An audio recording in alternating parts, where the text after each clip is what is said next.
Curator Professor Espinosa, Professor Kelly, Nancy, Professor Austin, my co-panelists, timekeeper, and my fellow friends. Thank you for coming. Protecting and empowering vulnerable population.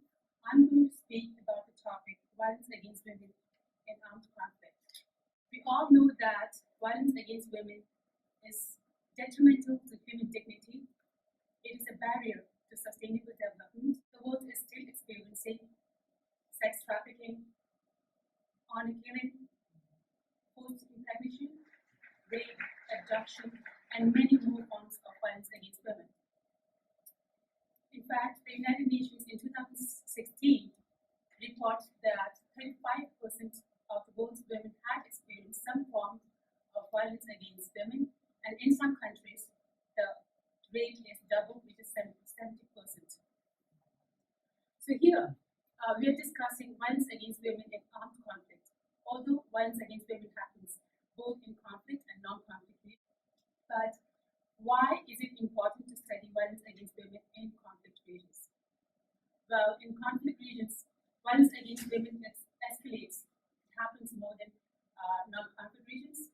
And secondly, there is a lack of security. There is lack of resource in the country to protect women. So now that we are discussing violence against women in Iraq, I'll discuss it in three different time periods. First time period that I will discuss is in 1970s during the Saddam Hussein's regime. Well, the world widely knows Saddam Hussein as an oppressor.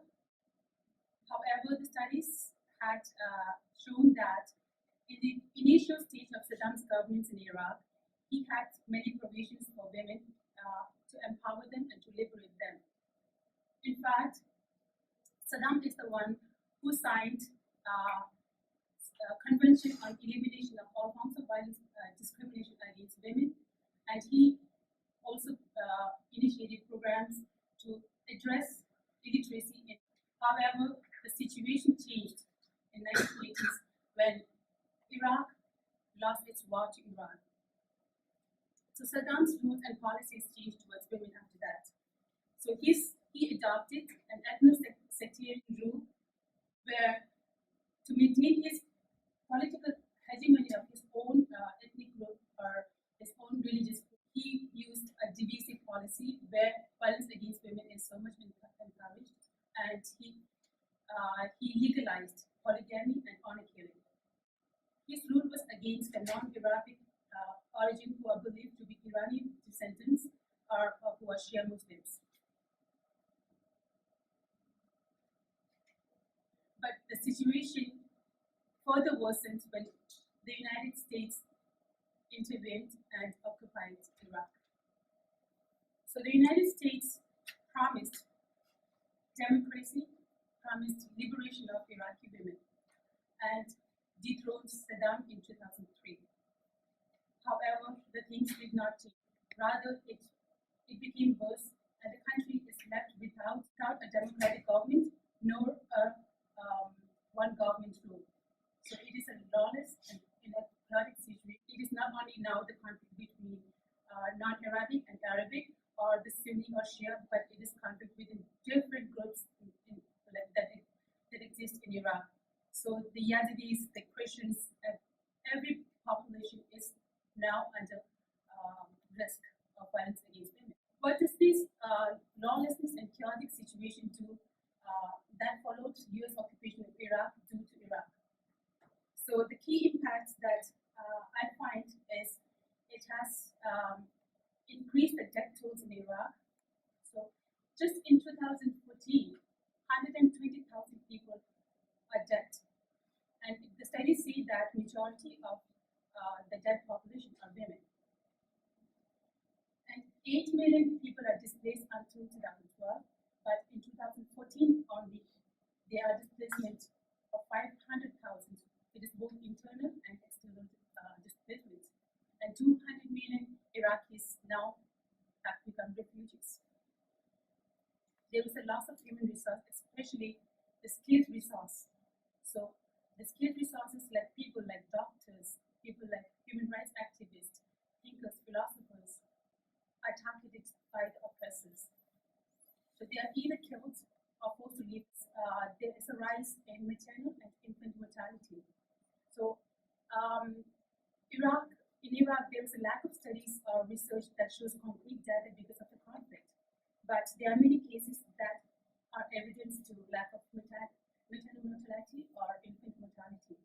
A husband was taking his wife to hospital for delivery, but the peacekeepers attacked him and was killed. Even when they have a white flag, which says that they are safe, but the peacekeepers says they did not see that flag. So this is what happens in Iraq. And another impact is poverty, the downfall of economy. And you must have recently seen that Iraq is now starving. Because of the climate of fear in Iraq, people don't go to school. And moreover, many schools buildings are already destroyed. And especially the girls prefer to remain inside home. And there is a lack of healthcare and health services because the buildings are destroyed and health service experts are already experts. So despite all these human rights violations, abuses against women, there is still a high rate of impunity. So why is there an impunity? This is because the country does not have a clear or transparent law. The country is unstable. For example, a 24-year-old girl was raped by a police officer, and she reported the case, but the chief police officer promised to release her if she did not report the case. So this is the level of impunity in Iraq.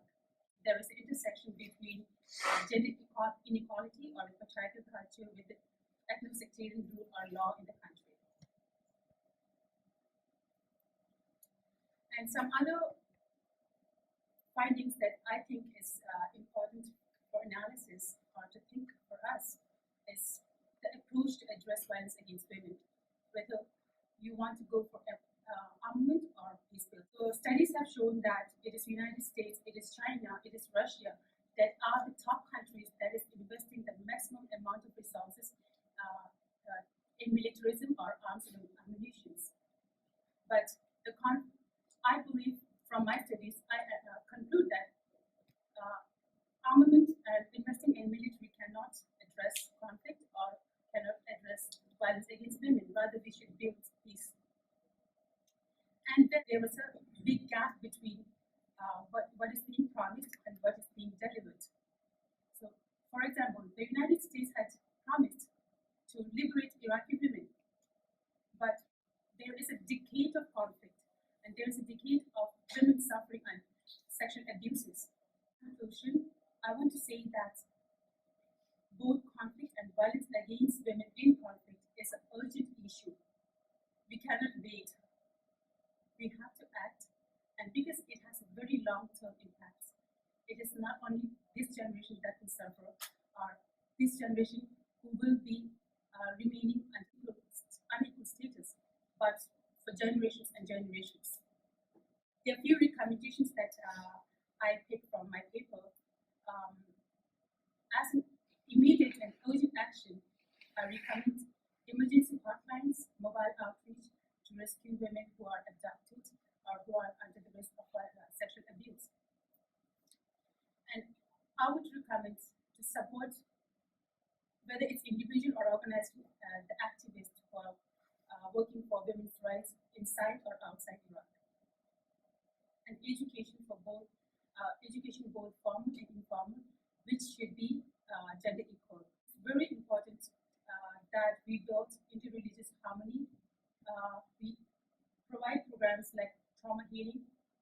We initiate programs for forgiveness, for conflict resolution, mediation, and negotiation. This, I'm sure, will take long time, but this is the best solution according to me.